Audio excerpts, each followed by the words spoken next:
Hi, I'm Leila Birch, and you may know me from roles such as Enchantress in Harley Quinn, the WABAC in Mr Peabody and Sherman, playing Friday in Marvel's Iron Man VR, Mattie Sade in Republique, the Sprawl Computer in Dead Space 2, or you might have seen me performing and singing on stage or on TV as Teresa Di Marco in BBC's EastEnders.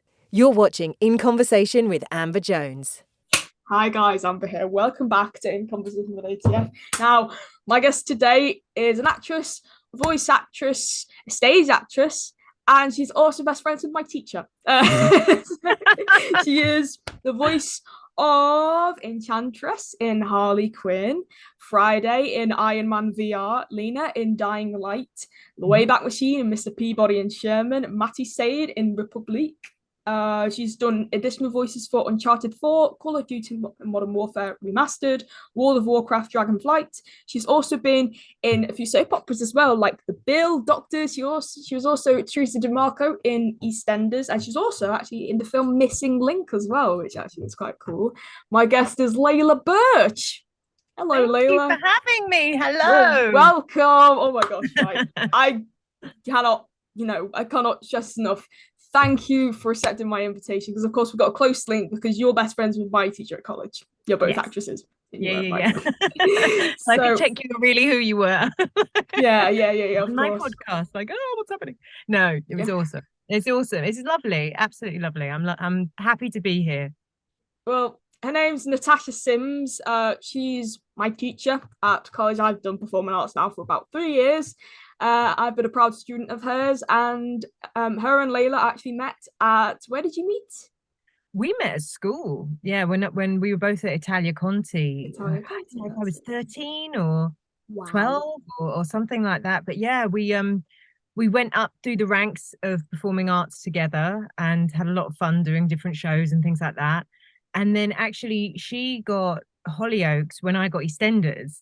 So it was really cool because we could go to all these, well, she'd go with her cast and I'd go with my cast, like national, TV awards and the soap national awards. Television, yeah. Yeah, and you'd be like, yay, because you had one of your best mates there. So it was just brilliant. It was just absolutely brilliant. So yeah, we shared something really special together during that time. I think it was really nice that you were on different shows and you were also supporting each other instead of being rivals from other shows. Like instead of looking at each other's shows in a bad light, you saw each other in a good light.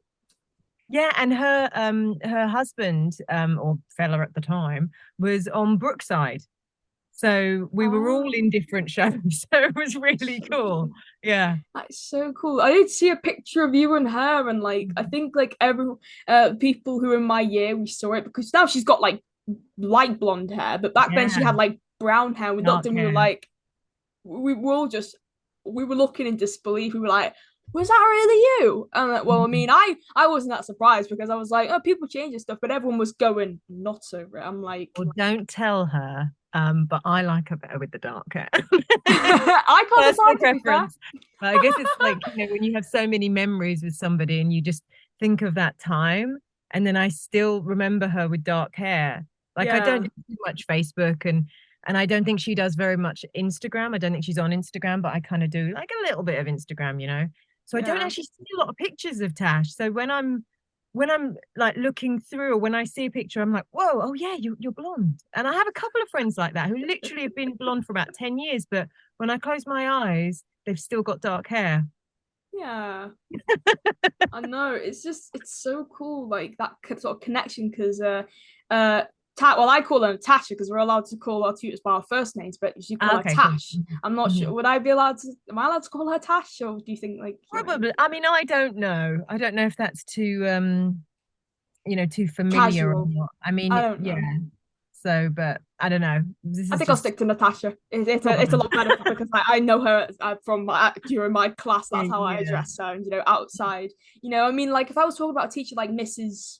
something or other, I wouldn't just call her by her first name. Oh yeah, I knew her when she was, you're thinking. It's hard. Like there's a couple of teachers who I went to school with who I absolutely adored and were incredibly inspirational. And then you see them outside of school a couple of years later and they're like, oh, just call me Jane. And, you go, and it just doesn't compute. Your head's going, how is this really called Jane? How have you got a first name? How have you got you know, you can't see them. But I do a lot of teaching now, so I'm just thinking maybe my students kind of, I don't know, think I'm only a teacher, or I guess a performer. They know I'm a performer as well, but you know, just have that. And outside of that, it's just like this abyss. You don't really exist. You're not really like, you Yeah. know, Yeah. So a what do human you being with a real teach? life, like going Yeah. shopping and stuff. What do you teach exactly? Oh, What's I the teach voice and I teach acting. Yeah. Really? Oh, that's so Yeah, it's cool. really wonderful actually. I thoroughly enjoy it. I generally teach voice to actors either at university level or in like a performing arts school. Yeah.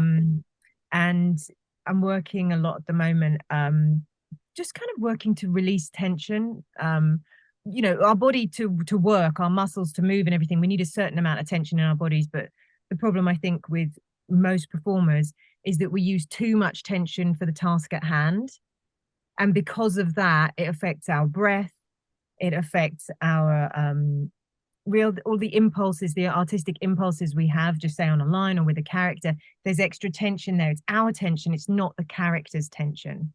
So that's Yeah. something that, and tension affects the voice so much. Tongue tension, jaw tension. I mean, you've probably explored some of this at university yourself.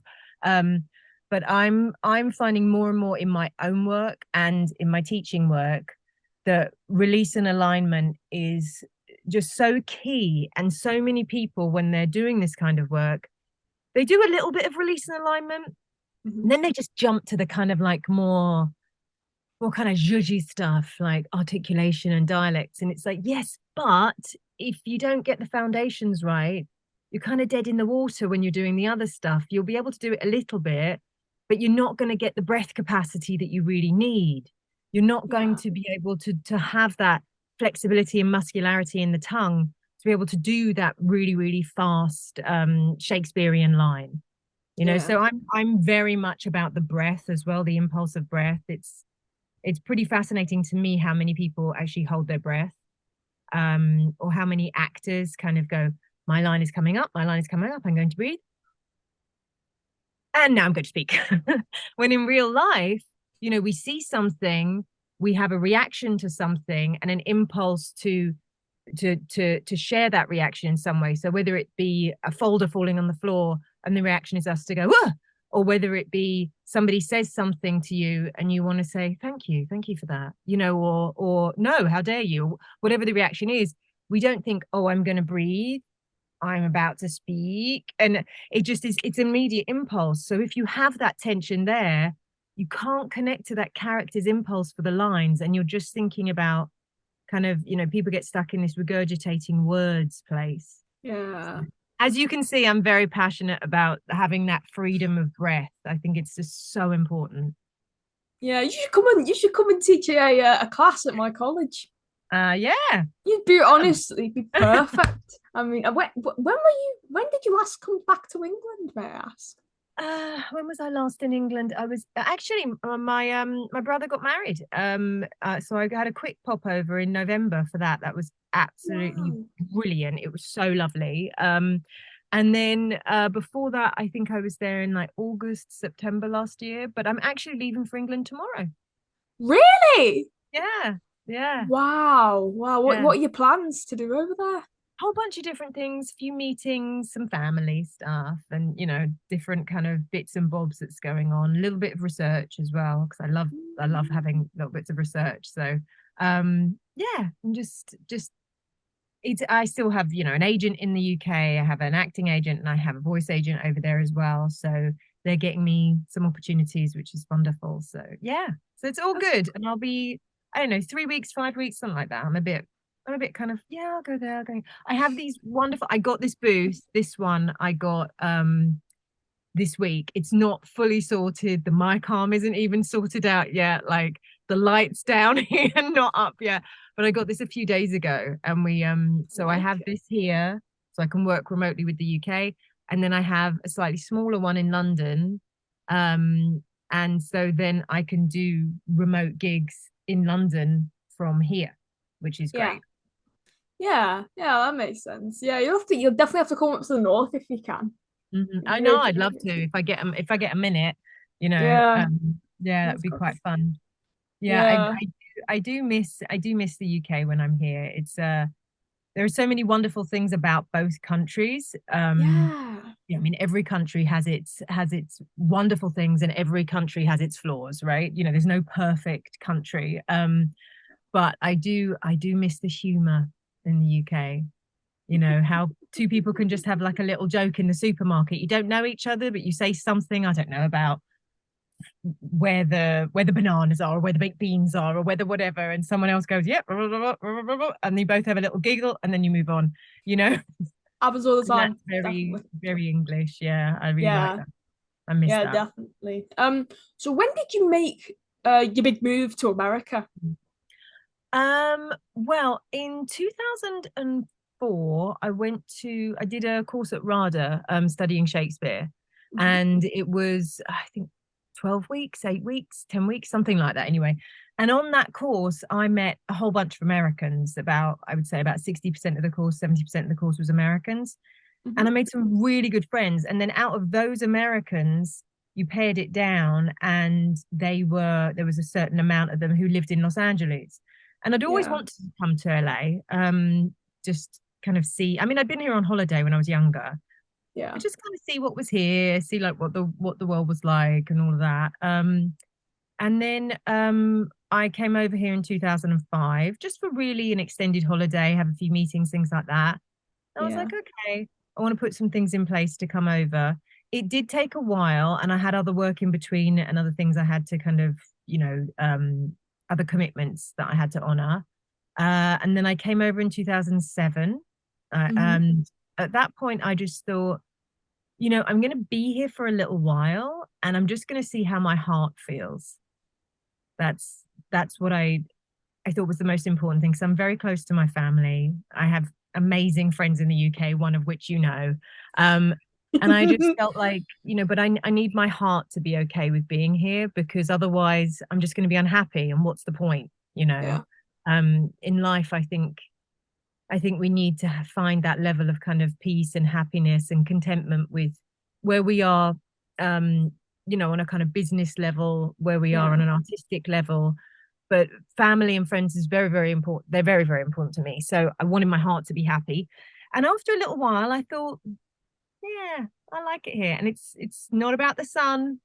It's not about that the sun is too strong here, and you have to wear sunscreen every day and all that. And I know it may sound like a bit of a, first world problem, but you have to be careful with the sun. The sun is like crazy out here. You don't want to get skin cancer. Oh no. No, it's like, so it's like way past like holiday kind of thing, just like a daily kind of thing. Yeah. And yeah, and then I just kind of have been back and forth really. I don't feel like I've ever, I've kept, agents in the UK and people Yeah. out here, and I'm more based out here now.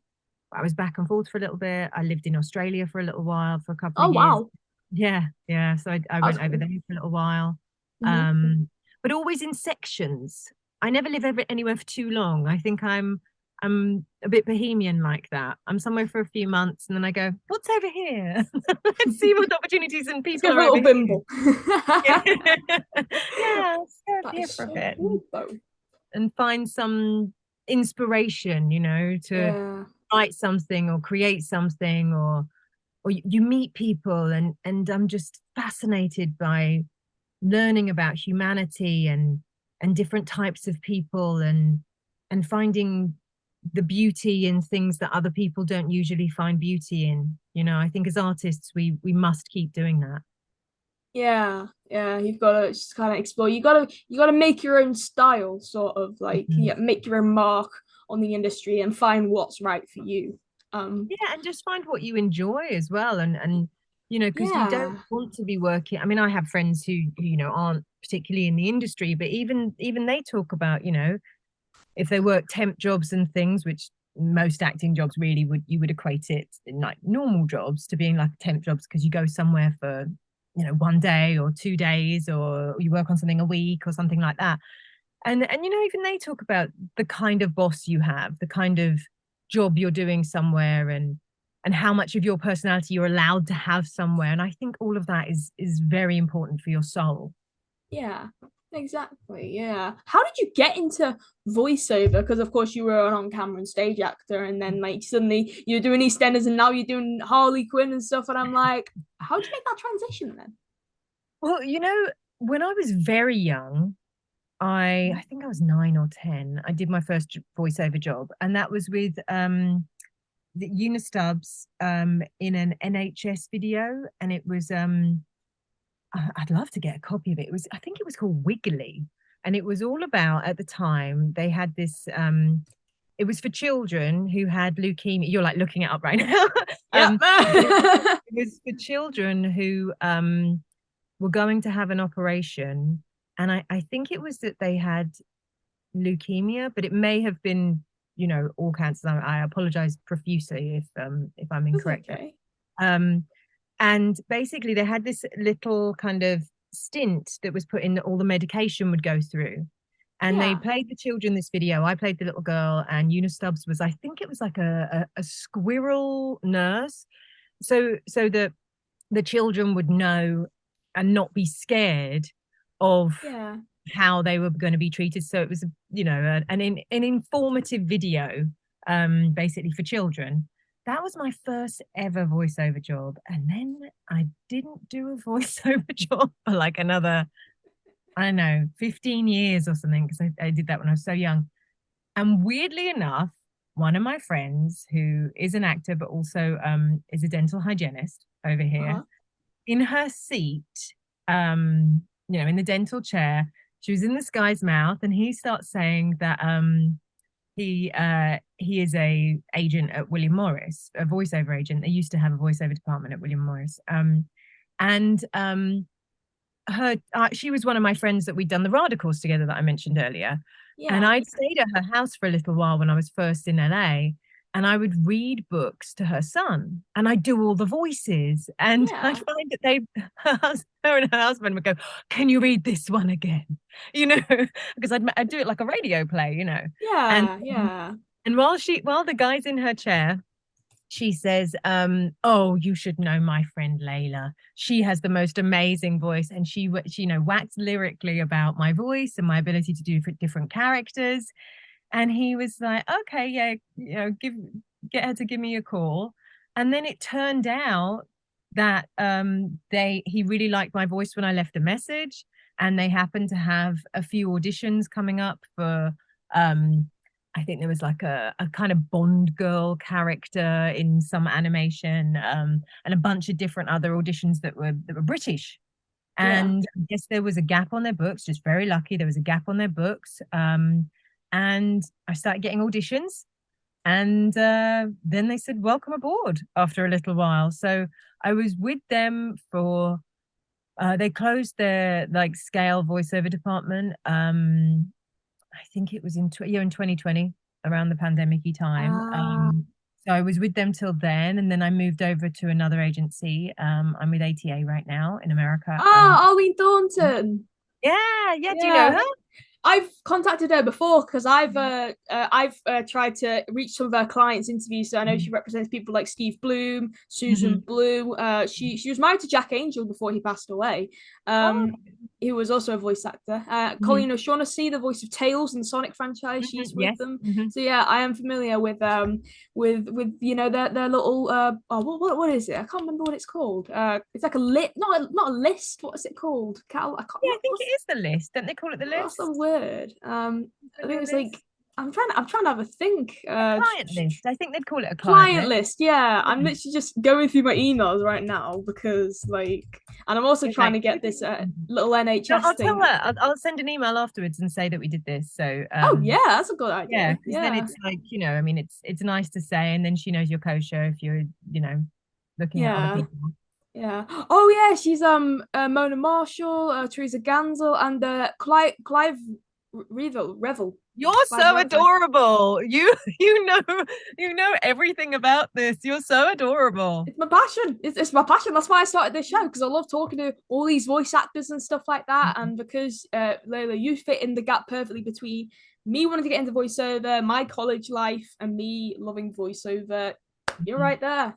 You're right there. You're the perfect. Well, person. I mean, I would say voiceover is such an amazing, I mean, absolutely amazing field. It really is, because I mean, there are some people who kind of do one thing while I jump all over the map.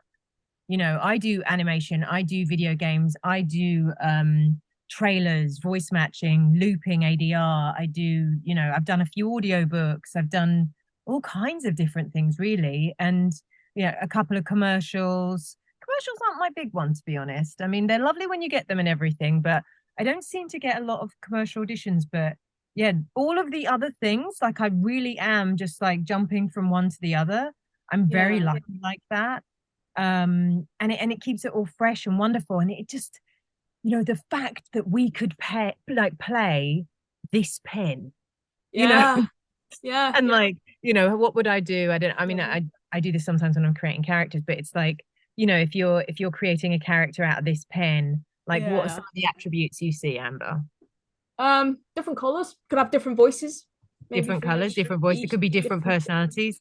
Could be like a split personality thing, like 4 people in one. Or only shows one side of their personality, or like jumps from being annoyed to being really happy, that kind of thing. Yeah, like, I'm right now, the top little lower is their mouth. They just got really small mouth. Yeah, and like, and kind of, I don't know, maybe it flies in, but so it's like we can use our imaginations to do anything. I mean, I could play a grumpy chair, and I'd be like, yeah, I'm playing a grumpy chair today.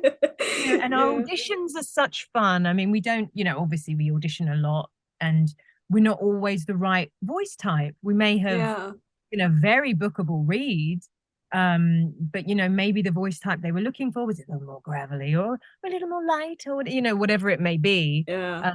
Or they wanted specifically, if they want somebody just say from the Midwest, and they really want somebody from the Midwest, then they're not going to choose somebody having an accent, so there's all kind of different reasons. But I'm just so blessed that I get to have fun and create these different characters, and and I think it's as well, when you're acting on screen, you age out of certain roles, and as long as you can still do those voices, you could still play, the little kid who's just like, why don't, can't we go, mummy? Oh, can't we? Oh, we can. Oh, that's just brilliant. Do you know what I mean? So it's like you could try and go. I don't know. Oh my gosh. Kind of thing, like, oh, taste, come on. So it's like, or it, or whatever you want to call it. But like, so, as long as you're not pushing your voice to a point that is damaging, as long as something's within your actual range, then you can play older or younger or kind of tougher. And you can do it all vocally. Nobody can say you don't look like somebody who's lived in the Walking Dead world for the last 10 years. And you go, all right, but how do I sound like that? Could I sound like that? Yeah, I get that too many times doing on-camera auditions. I know. Yeah, well, I get it way too many times when I'm doing on-camera auditions. That's why I prefer voiceover, because people just care about my vocal cords and not my looks. That's more what the focus is mainly on. I'm working on a voiceover reel at the moment, so hopefully that will be out in the next couple of months, maybe. Probably. I don't know. Awesome. I'm excited though. Yeah. Are you working on anything specific? Like, you're going more animation? You're going more? Yeah. Animation. Yeah, animation. Maybe a commercial demo as well, because they say it's best to have those two when you get in jobs. I would have commercial for sure, especially since, so I hear, I don't know, fashions change all the time, but I hear that people are starting to now believe younger people telling them what to buy or what to kind of sign up to. While in the olden days, and I don't know how olden these days were, maybe it was 2 years ago, maybe it was 15 years ago, apparently it wasn't like the general psyche wasn't to listen to younger voices or something. This is what I hear, so I could be wrong on this, but so you mustn't cut yourself off from anything that could be fun and enjoyable, because I hear that people want to hear different types of voices, different types of accents. Voices from the north are much more called on now, while traditionally, back in the day, it was more, you had to be very RP and all that kind of thing. And now it's really not. So you must, keep all of your options open. Do something that's commercial, do something, do a bit of narration. You know, have a little bit of narration, because you could narrate a TV program, you could narrate a book, you could narrate, you know, a couple of corporate videos or something. I mean, you know, work begets work as well. So just go out there and just keep your options open, as long as something is fun and safe to do. Yeah, definitely. Good advice. I like it. Thank you. I like it. I have looked and trolled on the internet. I can't find the NHS animation that you did. I'm so sorry. I think it's gone forever. I feel like it's one of those things, you know, that was on a video somewhere in somebody's. Maybe not. Maybe I would have to. That this is gonna sound really out of context. I'm gonna try and contact the NHS tomorrow and ask, by any chance, do you have a copy of it anywhere? Because it wasn't on television. It was like designed for. Yeah, it was a private thing for them, and it was Una Stubbs who was in it. So, and then I was the child, and I'm pretty sure it was called Wiggly, like Wiggle-E. Wiggly.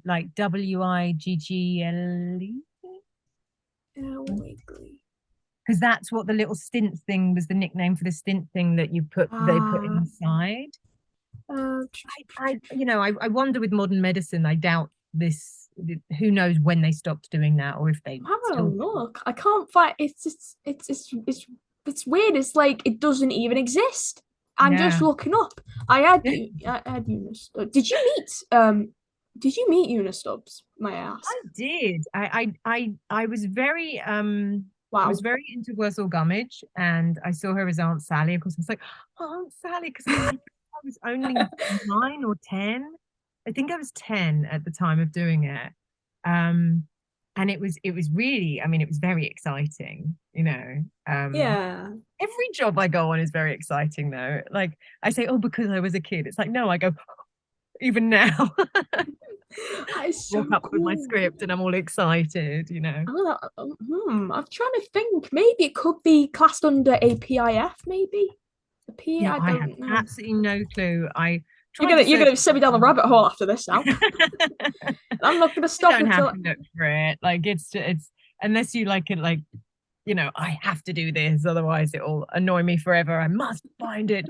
But yeah, I mean, don't worry about it. Like, seriously. Because I want to surprise you. You know what I'm like. I just want to smile. Like, there is. What year was it from, may I ask? I think 9 or 10. I would have been at like 88. I was going to say, I found one called, it's like 88, 89, somewhere around there. Oh, no, that's not it. I found one that's called Wiggly, but it's from 1991. So it's not that. Who knows? I mean, maybe they could have taken a while with it. Maybe it was 91.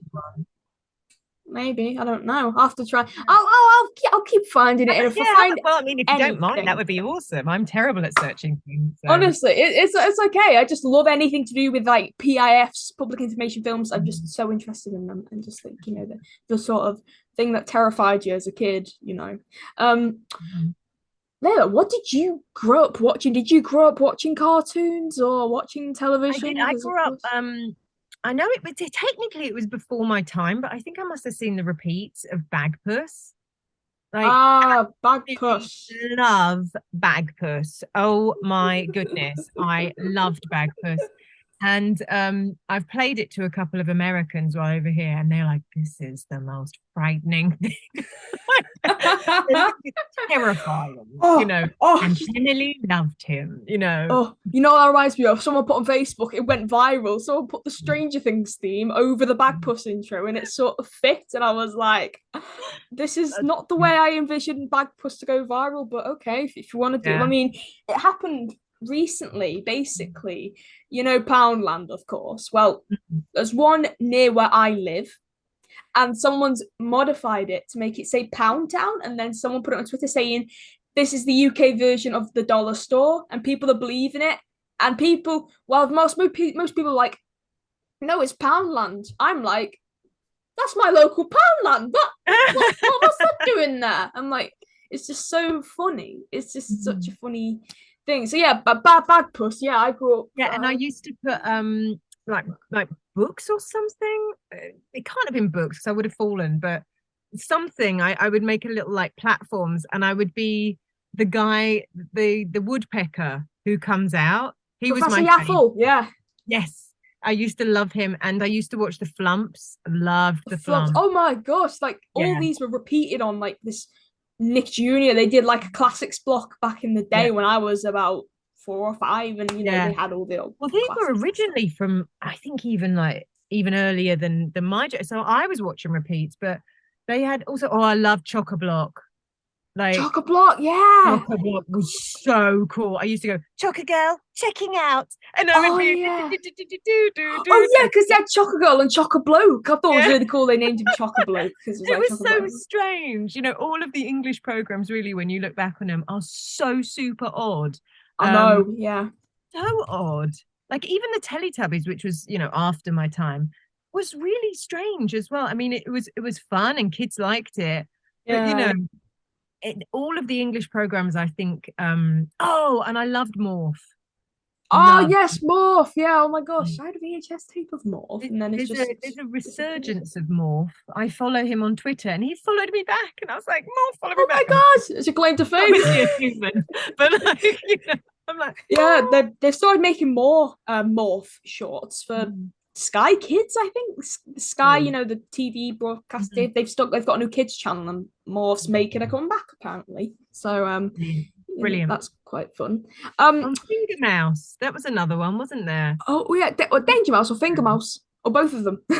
You what? Which did you say? Did you say Danger Mouse or Finger Mouse? I didn't quite hear you. Both actually. I loved Danger Mouse and Dog Tanyan. Did you ever see Dog Tanyan? Musker Hounds. Don't think I did. Musker Hounds are all together. What's the theme? One for all and all for one. Musker Hounds are always ready. Like I think I've seen it, but like not like back in the day, it didn't really air. But I have spoken to some of the voice actors from the show, which is quite cool. Awesome. Oh, that's cool.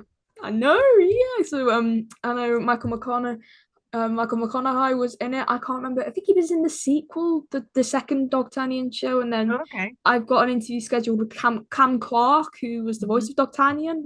He was also in, like, amazing. Oh my good lord, that is amazing. I'm like my inner child just went. I was gonna say, I was like, wait, do you know Cam Clark, or like I was gonna say who? What do you know? Are you friends with any like big American voice actors?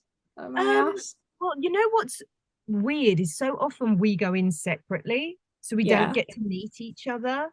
And especially with all the COVID rules now, while before, like the work that I did like previously before COVID, you could all be waiting in a waiting room, or someone would hang out and have lunch with everybody and things like that.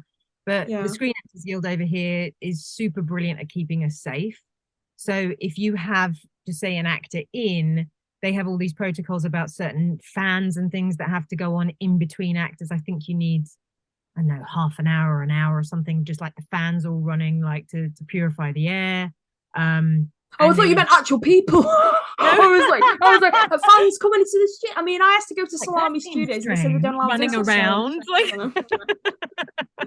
and then you're like running. I'm like, oh right, okay, it makes total sense like now. little filters and things and different things like that, just to kind of clear the air and keep us all safe. Which is great considering COVID, but it's sad for seeing people and care about, or just that you really enjoy working with.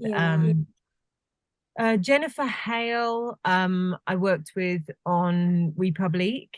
And we got to, do you know Jennifer Hale? You know yeah, of course I do. Yeah. I thought so. I was like, of course I haven't gotten her for my show yet, but I'm hoping to one day. Yeah, well, she's incredibly, sought after and busy. She knows Frank Welker, just like we actually got to be in the same room when we were recording, which is not usual. Yeah, and that was really cool. She was I forget the name of the character, but she was a French lady that my character Mattie Sade was a reporter, and I was interviewing her. I think kind of interviewing her as my character, but more kind of jabbing her, because my character was very She wasn't like a Mariel, Lois I think that's Lane. how Mariel Azali Yes.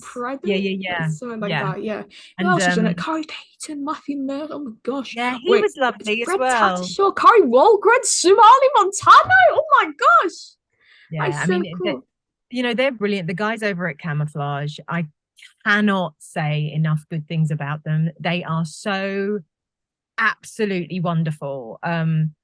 They actually, I first worked with them. I didn't know because it was all remote. On Second Son. What was the beginning of that called? I can't believe I'm forgetting it all. But anyway, so I went in and I did that, and I was just playing American roles on that one, and it was remote, so I didn't actually get to meet them. But apparently, they liked what I did, so they called me back for Republique. And I actually thought the first session, I was like, oh, I went in there, I did what I did. I don't think they really liked me. I guess I won't be working for them again. And I completely read the room incorrectly. They really liked me. And after the first part of me being, I think it was was it 1 or 2 that I was first in anyway? So after that, they brought me back for 2 or 3 more further episodes of Republique because they liked me and the character and what I brought to it. It's like, whoa, really? And then, Chris Zimmerman Salter, she was the voice director on it. Was she? Oh, she's amazing. I love her so much. Like, she has been oh my gosh, outstandingly supportive. She of does me. so much. Okay, right. Sorry, this is gonna be another 6 Degrees of Frank Welker. She does a lot of the Scooby Doo specials, and she's. Oh, I love Scooby Doo. She did Curious George. She did. Oh my god, she's done like. Yeah, I pray for a role in Scooby Doo, even if it's just like someone who goes over there. I'm like, on my bucket list. Yeah, she did a lot of Hanna-Barbera stuff. Wow. Oh my. Yeah. Wow. I think it's like her, Andrea Romano, Colette Sunderman, Susan Blue are some of my favorite voice directors. It'd be great to get Chris on my show, to be fair. Yeah. I mean, she is brilliant. She's absolutely brilliant. I absolutely adore her. And she directed me in that. And then the whole team, when they were doing Iron Man, I was their choice for Friday, and I was just so chuffed about it because we got to go back so many times. We got to do motion capture, so be in the suits. So when you get to do those kind of days, just to bring it all the way back to your question a little while ago, you get to meet people. So I got to get friends, or get to work with Josh Keaton, who is just, I mean, he's been on my podcast. He's amazing. I know. So talented. He's so lovely.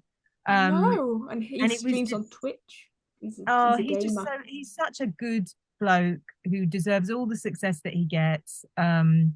Working with him was just lovely. I had my little kind of my little balls that I take in for release work that weren't the best when you got a suit on, because you're like, oh, this kind of hurts because you've got these bobbles on. You lie on the floor and you're like, oh, this feels like torture. But they were just all so nice. It was the first day I'd done full body mocap ever, and the people at the soundstage, they let me keep one of my little reflectors. Really? And I was like, this is so cool. Yeah. So it was lovely. Like, everybody was so lovely. And, the people over at Camouflage, I couldn't wish for a better team. They care so much about the fans and how everything comes out.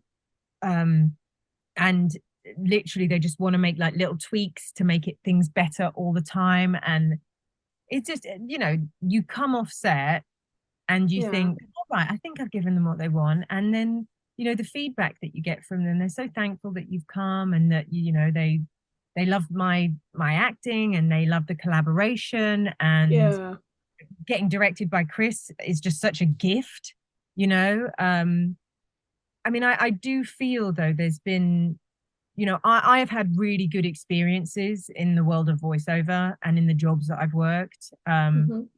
I can't say there's anybody, I'm just trying to think. I can't say that there's anybody who, I've had any kind of a weird interaction with. It's all been really positive. Every bit of direction, realistically, that I've been given is either kind of going in a direction that I thought, that's an interesting choice. Yeah, let's do this. Let's have a B take.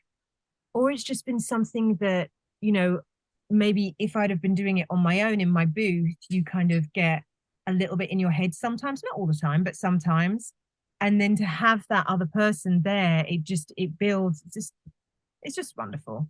You know, I mean, this job is wonderful. Maybe I'm too enamored with my own job, but you know, when you get to do it, it is bloody brilliant. You know, and I've been absolutely blessed with the directors and production companies I've worked with. I really have been. Yeah, and you've just done Harley Quinn. You were Enchantress in the Valentine's special. Who voice directed you for that? It was, I'm gonna get the name wrong now. I have two people in mind. Might be one of them. Two people on the line. I don't even know if I'm supposed to say it or not. The voice directors are known for the show, but there are more than one, so it doesn't really matter, you know, who does what. You tell me who you think it is. I have two names in mind. Serena Irwin and Charlie Adler. Yeah, it was Serena. Was it Serena? Wow, well, you're in good hands because she is actually the successor. She was mentored by the lovely Andrea Romano, who was she did all the DC animated stuff. She did a lot of things for Disney, Hanna-Barbera. She did a lot of stuff, and she retired a few years ago, and she trained Serena to be her successor. So, amazing. I mean, say if Andrea was still going now, she would have done Harley Quinn, and you could have been voice directed by her. So you're in good hands with Serena. Well, she was lovely. She was really lovely, and it was you know, one of these things where they're all on remote. So and you're in the studio, I think. And I'm in the studio with the engineer. And but still it felt so collaborative. That's the thing. It's like, I know that people think, the remote. I actually quite like working remotely. It because you're always as the artist in the booth anyway, and they're behind the glass, and you're you know, you've got the headphones on, and you can see them kind of moving around, and you think, is that about me, or are they ordering lunch? Do you know what I mean? Do they want to change something about me, or are they just having a chat about something else now, and we're actually have moved on, but no one's told me? And you know, so you're always kind of separated somewhat as the artist. So remote doesn't really bother me at all. But you know, it's great because you often have the voice director, and then you have either showrunners, or you have, you know, the people who are writing, the writers of the video game, or the head honcho at the company, or whatever it may be. You know, there can be 8 people, 2 people, it can be anything behind the screen or on different, you know, Zoom links. So it doesn't, you know, it doesn't throw me at all being remote. And yeah, no, it was brilliant. I got to do some additional voices. It was almost like a mini loop session. Oh, it's so cool. Yeah, it was really fun because I was also this young girl who talks to Bane. Oh, and I'm in love with the Bane voice. I want to talk like this too. Like I want to be Bane. Like it would be just so lovely. I mean, I didn't meet them or anything like that, but just from watching it, you know, I've watched it a couple of times now. I'm like, I just love the voice. The voice that's been created for Bane is so fun. Yeah, I know. I've seen a little bit of the episode, and I do like it because I remember my friend, he watched it, and I was like, is Leila Birch credited in it? And he was like, no. And I'm like, and I go on like your Instagram, and it says Leila Birch is Enchantress. I'm like, she's been credited. What are you on about? I'm like, she's in the credits. I'm like, yes, because it didn't say on the article that I read what character you played. It just said that you were in it, so it was a matter of, all right, I'm gonna have to watch the entire thing and then figure out which one's you. I think they did, you know, they did a good job. It's quite a raunchy episode for anybody, you know. It in that sense, it may not be everybody's thing, but I thought they did it very well, and it was very funny. And I just love my bits. I was like, yay! Because you never know what's going to come out, you know. And it was, it was. And as a huge Bat fan myself, yes, I approve.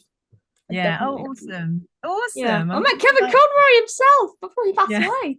Batman himself, bless him. And you did the WABAC Machine in Peabody and Sherman, and I told you before I spoke to Ty Burrell for a project that I did, and I did bring up your name. I did bring up Yeah. your name, and he did. I think he did his. I asked him if he recorded with you, and he's like, no. And I'm like, you must have recorded solo then for that, I Yeah. presume. Yeah, That's I good. recorded quite late in the game. I think I went in something like October, and then it came out the following March. Wow. And where none of mine I think had to be to picture, because when you go in and you do animation, often they film you, right? Yeah. That's the general thing. I think maybe one time I haven't been filmed, but generally maybe they forgot the camera that day. But like generally, you know, you get filmed because the animators can look at you and see if they get any inspiration or ideas or movements that you might do that they might pull in. And maybe they won't do that, you know, maybe they just, I don't know, filming it for some other reason. But generally you get filmed. Yeah. For Mr. Peabody and Sherman, I don't think I got filmed because it was like more the voice over, like the action of the way back. Yeah. So my fella, I just couldn't believe it when I got an action figure, because he went out and he said McDonald's are doing a Mr. Peabody and Sherman thing. So I've had to eat 12 Happy Meals over the last week. I That's bet that was hard for amazing. you. Bet that was hard for you. And yeah, I've got this little mini kind of like round way back machine. Oh, Yeah, so it's really sweet. cool. Wow. I was because Yeah. I spoke to Ty because it was a project I did because he voiced obviously Mr. Peabody, and the original voice of Mr. Peabody was Bill Scott, who was a voice actor. He passed away in the 80s. I did a documentary on him. It was his Oh, life, so I wow. spoke to Ty about it and stuff like that. And you went to the premiere of the film, I believe, Yes. right? Yeah, Wow. I did. I went to the there was a screening in London and then premiere in LA. It was just so brilliant. It really was. It was a really big red carpet, and a red carpet that you weren't just going, you know, to watch somebody else's film or kind of just be at an event. You were really part of it. And Yeah. it was so much fun. And they were so lovely. And it turned out actually that I had a kind of mutual friend with the director in the end. Like my fellow, one of his good friends, you know, knew the director really well. It's not how I booked the role or anything like that, but afterwards it was quite fun because you know, it's just a very small world. That's the thing, isn't it? It's a small world. So when you make those connections, I think it was cool. Rob Minkoff who directed it. Yeah, and he Oh my did, God, he's like done Lion King and a few other things. that's where I knew his name from. Yeah. Yeah. Wow. Oh my gosh. He's an animator as well. I'm literally looking. Oh my gosh. And who did you meet at the prep? Did you meet? Oh, sorry. Could you say that again? I just said they just made me feel really welcome. You know, my character. I don't know what the creative process was, if they were always British or if they were always going to have them speak or not, or if it was a later thing. I have no idea. But they just made me feel really welcome. They when they read out the list of actors who were there from the cast at the premiere, you know, they mentioned me as well as Ty Burrell and all and I was like, that's so nice, you know. No, I was going to say, excellent. did you meet any of the cast at the premiere or not, or any of the wards? You know, Tiffany Ward, maybe Amber Ward, Tiffany's daughter. You know, I met Ty Burrell at the party afterwards. Oh, you did meet him? Yeah, I just went up to him just very quickly and I kind of said, hi, I just wanted to let you know I'm your time machine. Like that. And he was like, wow, you know, and it was just lovely. I mean, there was this super duper like photo booth there, and it was just a dream night. It really was. So I got lent a dress for the night, I got lent jewelry. It was the whole kind of coming together Hollywood experience, you know. That is so cool. Yeah, it was really, really fun. And you know what? The thing with, I have to say though, with Miss Peabody and Sherman, the best screening I went of it, because I went to go and see it a few times, obviously with like family and friends and all this, like, who could go and see it, and they wanted to see it with me in the cinema. So thank God it's a good film and quite funny, because I had to see it multiple times. So I was like, thank goodness I'm in something I'm really proud of and enjoy watching. But the best one was I went to a Saturday morning matinee, and there were children in there going like, "Oh, Mr. Peabody," you know, and stuff like that. And it was just so adorable. It was like when you do a panto and you're Snow White and you fall on the ground and they're like, "They're behind you!" Yeah. Oh my God, And they just audience participation. I love it. Oh my gosh, that's Yeah. so cool. These Wow. little kids just really thoroughly enjoying the film, and that's that's who that film was for. You Yeah. know, to see that enjoyment The of children kids of the and people who families. grew up with the original show. Yeah. It was Yeah. just, it was lovely. It was a really fantastic experience, from beginning to end, really. And crazy, I auditioned for that. It was Yeah. like a last minute audition that came in. And I had, I don't know, just a few hours to audition, but I was getting ready to go and do Republique. So I was like, Really? oh goodness, I've got to get this audition in. So I gave them a couple of takes and sent it off, and just thought, I didn't even know what it was for. I didn't even know what it was for. I was just like doing my computer. I was like, I'm gonna, give them my computer voice. If they want that, great. If they don't, completely understand. Maybe they want somebody else's computer. But yeah, so it felt like it was like some energetically meant to be day that I was going off to do Republique. The morning of that, I auditioned for Mr. Peabody and Sherman.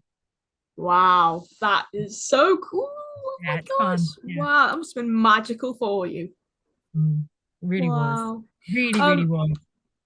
Well, the last thing I'd like to talk about is your stint on EastEnders, because that's what people over here in England might know you for. You were Teresa Di Marco, weren't you? I was originally, I auditioned for a what was it? A baggage handler. There were these Italian episodes where someone had run off to Italy, and I think it was like Phil and, oh, what's his name? Grant, who had gone off or something to Italy to look for whoever it was had run. There's always in EastEnders, there's somebody running off and other people going and looking for them. It's like a running theme, where it was at my time. And so I went in and I auditioned for this baggage handler person at airport, whatever, with a little bit of an Italian accent. And when I was walked to the lift, the casting director said, "I'm going to persuade the director not to use you for this role." And I went, oh, and I was thinking, oh my God, I've done something wrong. Did I say something by mistake? Did I offend someone? Like, what do you know what I mean? I was like, what did I do? Yeah, you think, oh no, it's massively bad. Yeah, like, oh goodness gracious, like, you're going to persuade them to not use that. And I was like, oh, okay. And he said, because there's a series regular role that's coming back, that's coming in soon, and I'd really like to see you for that. And I went, oh, kind of like shocked, neutral. And then he went, would a year contract scare you? Or would you be okay with a year? And I was like, I'd be fine. And then I'm inside, I'm like, because obviously it wasn't getting the role yet. I had to go for a series of auditions and, callbacks and screen tests and all that kind of thing. And yeah, it was, and even on the screen test, I was still confused, because I went in and I read Teresa with, who was it, with Michael Greco, but then I had to jump in and read like somebody's girlfriend, I think Gianni's girlfriend. And I thought to myself, are they going to give me that role and give somebody else the other role? But I think in actual fact, what turned out is the reader couldn't come. So they just asked me to stay, but nobody told me this. So I was thinking, oh, well, at least I'll get an episode maybe, if not, da, da, da.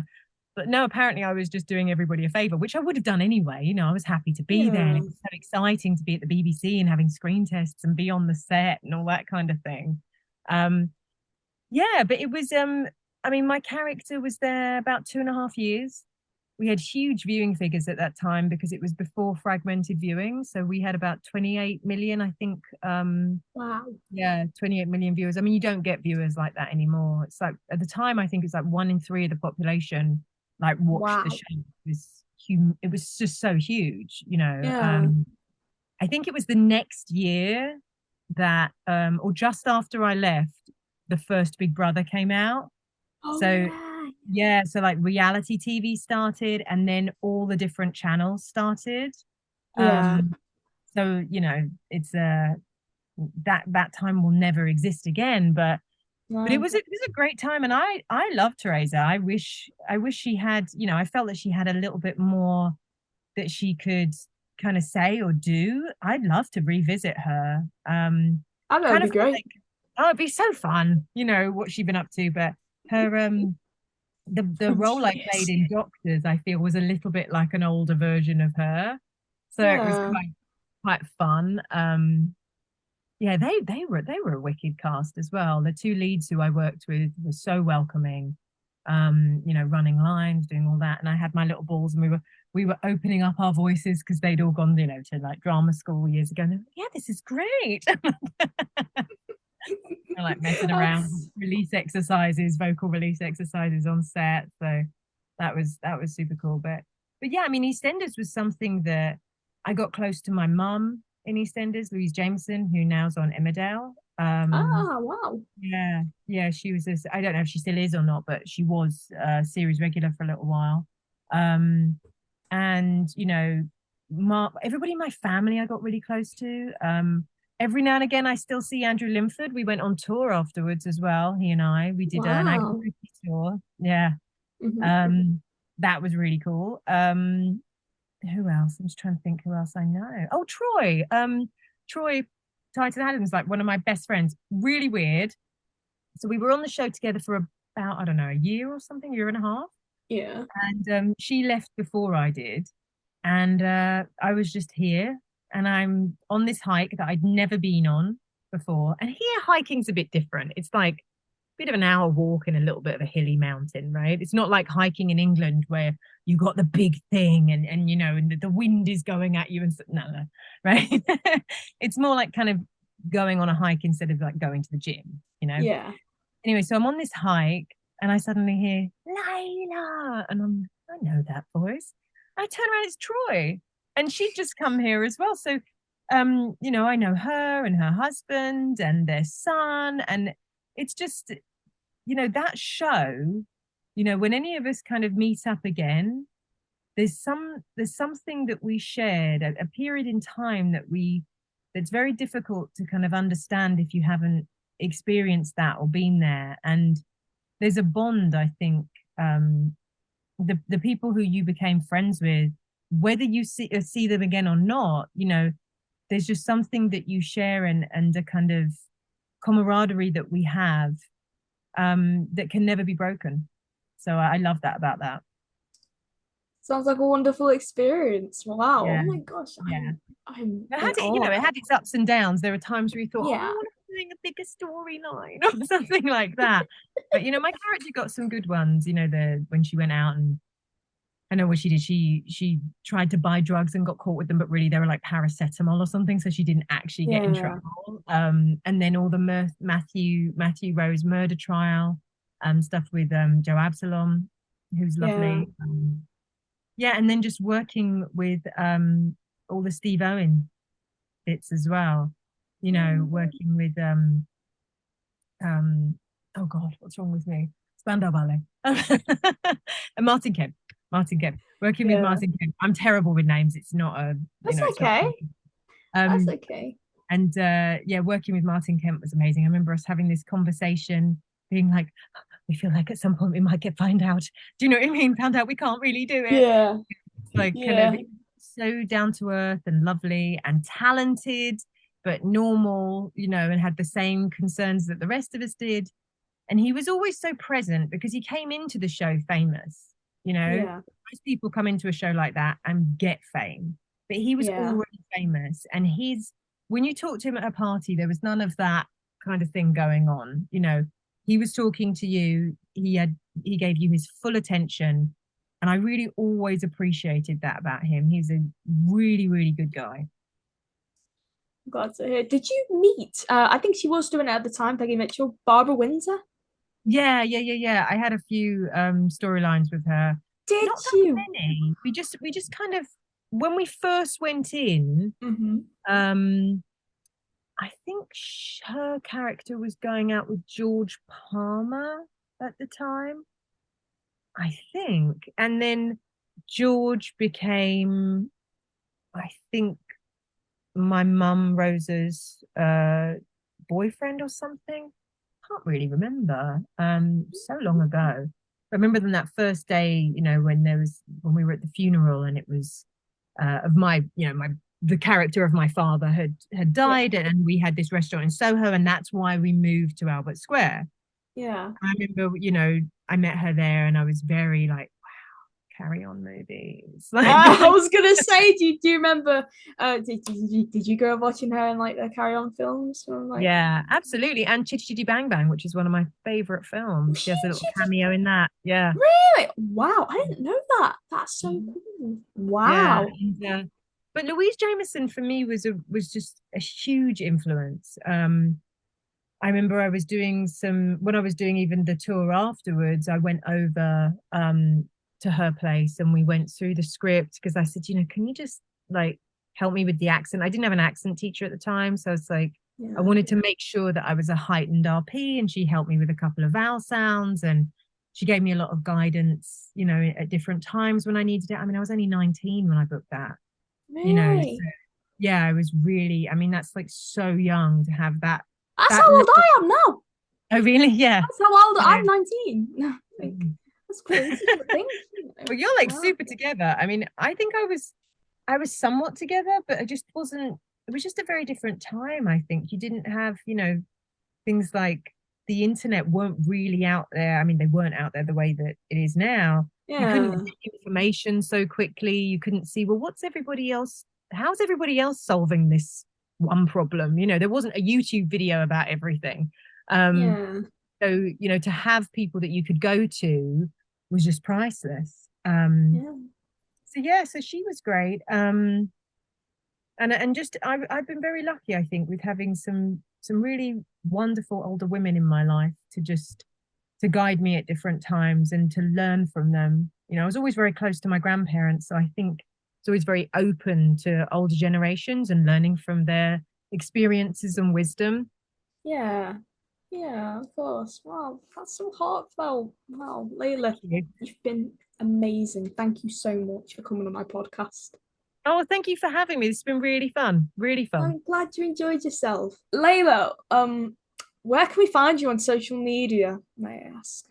Oh, on social media, I think I'm at the Leila Birch on Instagram.